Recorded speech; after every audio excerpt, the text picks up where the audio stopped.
Don't know how many people really visit here and see the tomb of Anne Boleyn's father here. On the top is this big brass with the inscription, "Here lieth Sir Thomas Boleyn." You know, I've never really looked at his face very much.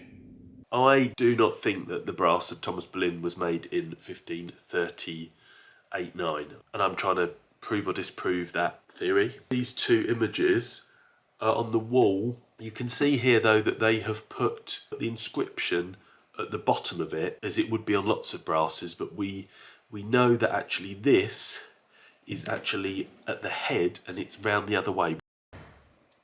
So these are just pictures here of the brass and the inscription that we've already looked at. You can see again, there he is with his head at the top of this brass and the inscription, and we can see that the inscription is at the other end of the grave, so that you could come up to the grave and read it, and he's still lying in the right direction to raise at the time of the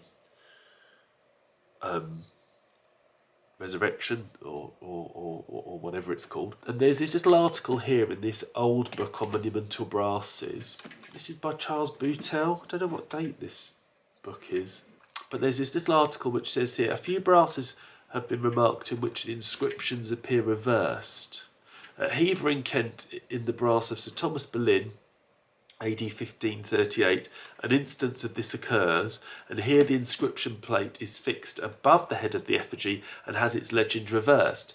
And again, in the brass of John Symonds and family at Cley, Norfolk, 1518, this singular usage is thrice repeated. So this is where the inscriptions are up the other way to the brass. And I googled for this brass of John Symonds at Cley, and it's here. They're both in shrouds. You can see some of the bits are missing. There's scrolls on this brass here, and the inscription.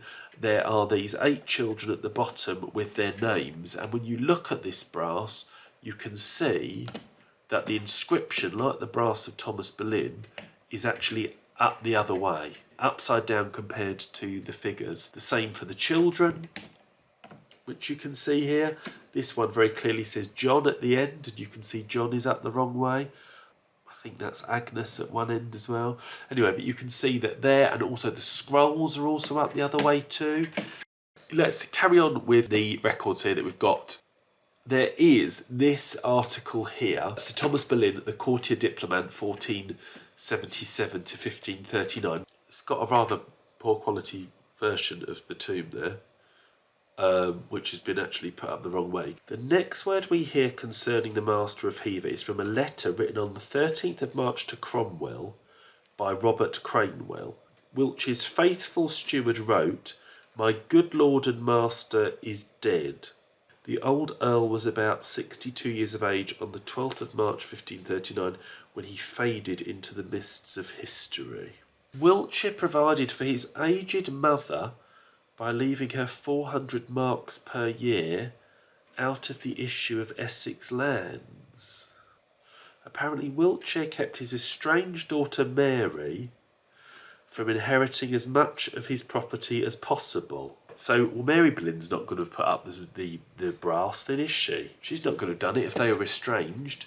But my thoughts on the tomb of Sir Thomas Boleyn at Hever led me to also question about the grave of his wife, Elizabeth Howard, later Boleyn, which is in St Mary at Lambeth, now the Garden Museum.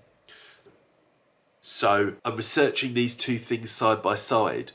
Thomas Boleyn's tomb and Elizabeth Howard, later Boleyn's tomb as well, in St Mary at Lambeth.